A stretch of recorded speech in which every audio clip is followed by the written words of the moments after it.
because he's on every single day. I know someone just like that, and she does it for a full hour, sometimes even longer. Wow. That's amazing. So I have it, but how I use it is I go live usually with my podcast guest on the Friday after the podcast comes out, which you will be doing this Friday with me, which is cool. And that's what I'm using it for. But I'm also creating video and uploading it. The goal so for people listening in who don't know that I had COVID over Christmas and everything just ground to a complete halt.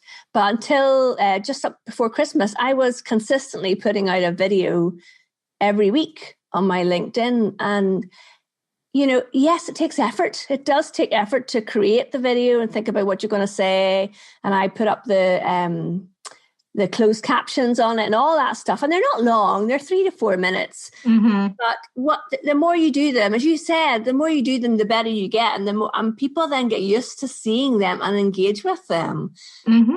And I think that's, I think you have got to look at your content marketing in that way for a lot of things. It's just, you've got to decide. Yeah. And I go back to overthinking it and just, And the captions and all of that is great, but you can work your way up to that. I mean, frankly, I would say 99% of the people are comfortable at this point with Zoom.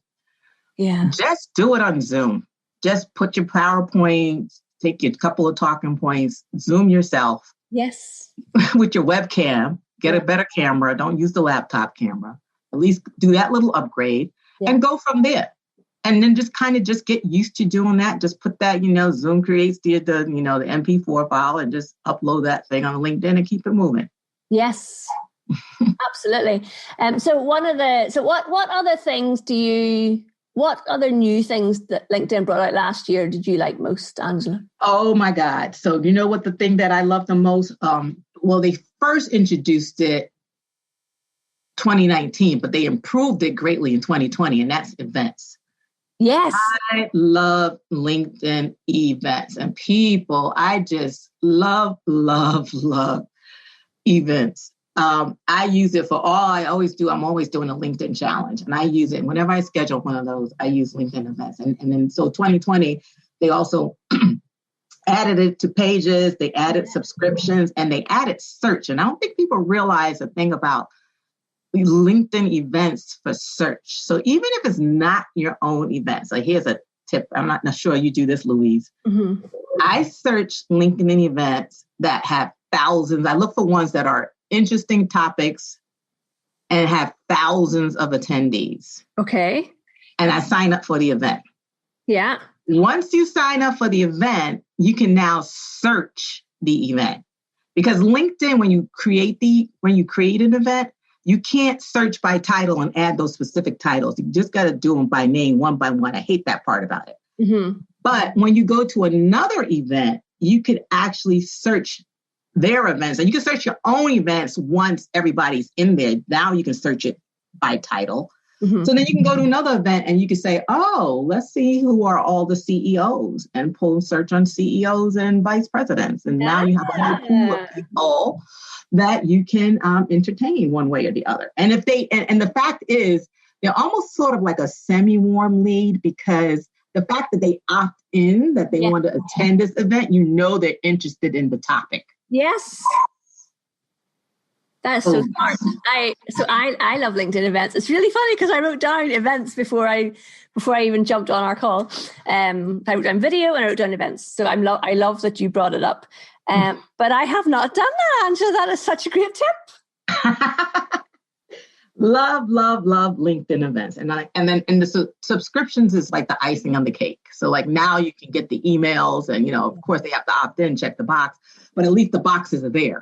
Yes, no, absolutely. So, I was working with a client yesterday and we were actually setting up her first LinkedIn event. And she says, do I do it on my personal or my company page? I'm like, no, let's do it on the company page. Yes. And I was showing her all that. So she was really excited about that. Right. And that is, folks, who you're listening out. Just know that if you want that subscription option, you have to create the event on your company page, which actually, you know what, when I was thinking about the things that I liked last year, they did a lot of updates to company pages, because I initially, for a long time, did not have a company page. I really, in 2020, that's one of the things I did different. I added my company page. Yeah. Because I didn't like it. There was like no features that made it worthwhile for me. Yeah. And in 2020, they have events. You can invite connections to follow. Yeah. You can look at the with the statistics, with the analytics. You can also see who followed your page as well, and connect that way. So notifications, notify employees for you guys who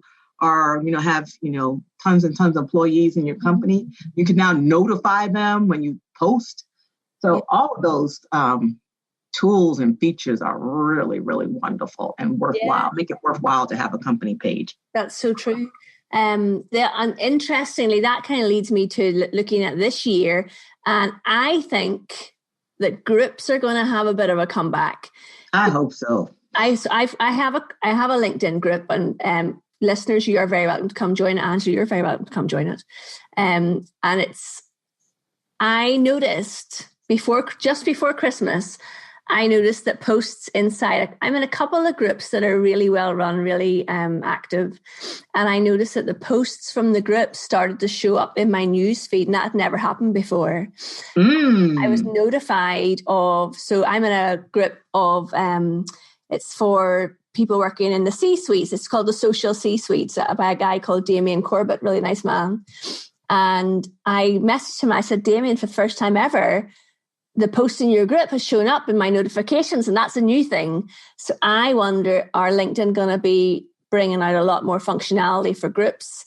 And they've been talking about it. They have been talking about they're making groups better. I've been hearing this story from LinkedIn. It's almost like the checks in the mail.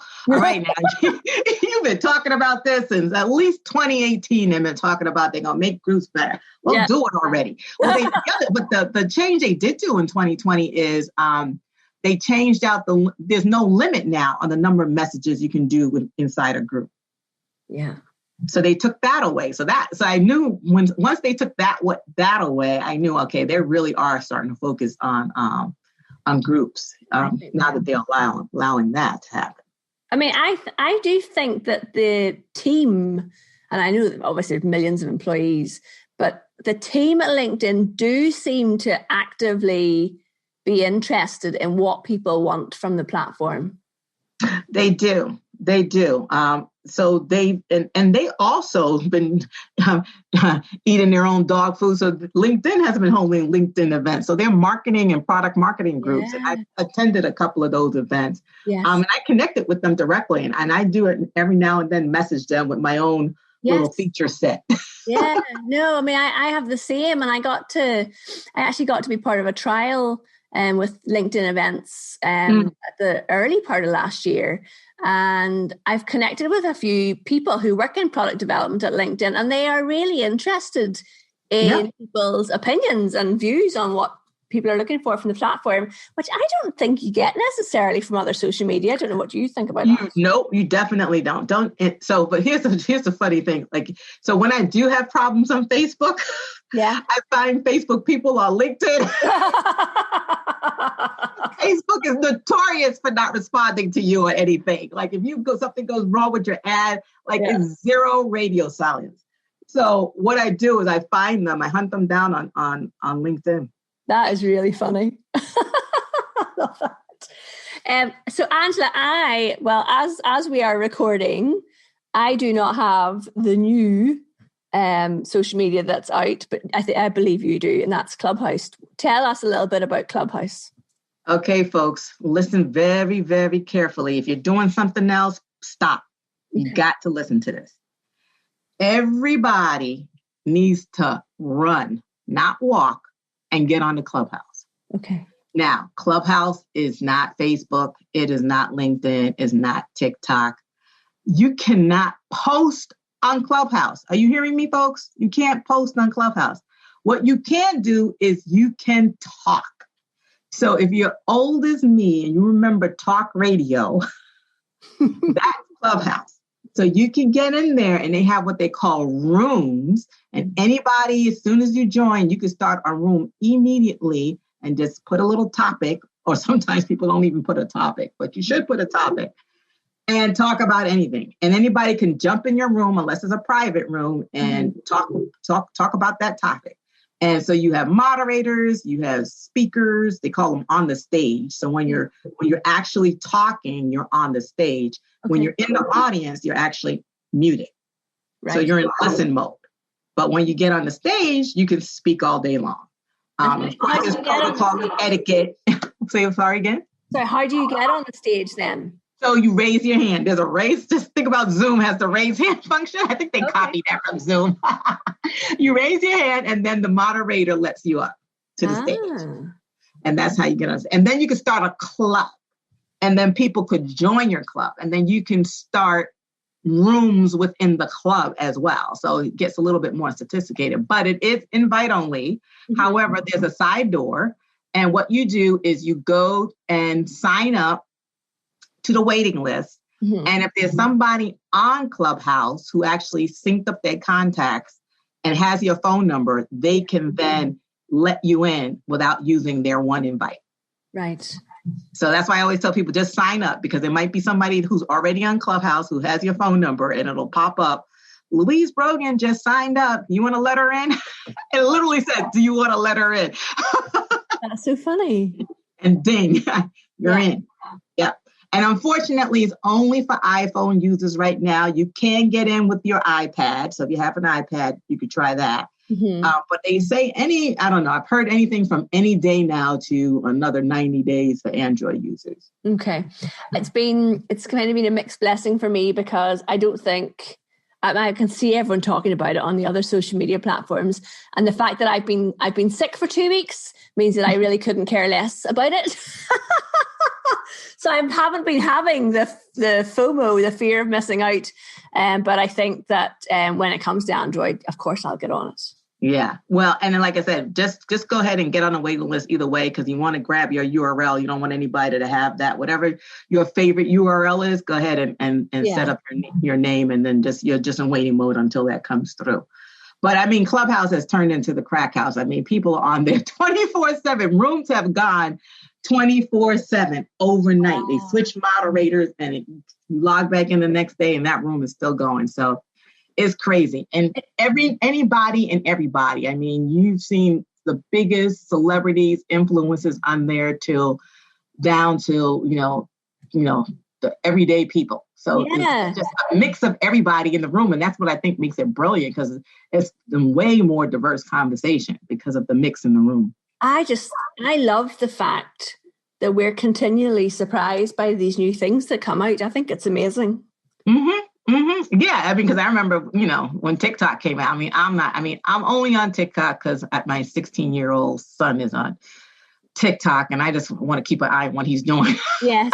For the most part. However, if you think about all these, what's interesting about all of these social platforms, I'm not sure what the actual demographic of Clubhouse really is, because it's so early on. I mean, but it's clear with TikTok is definitely a younger community, teens, tweens, a little bit older. And I remember when Instagram was started, it's like, oh, that's the millennials thing. But, everybody ages in place, so to speak. Yeah. So you think about it, the oldest millennial is now 40. In 2021.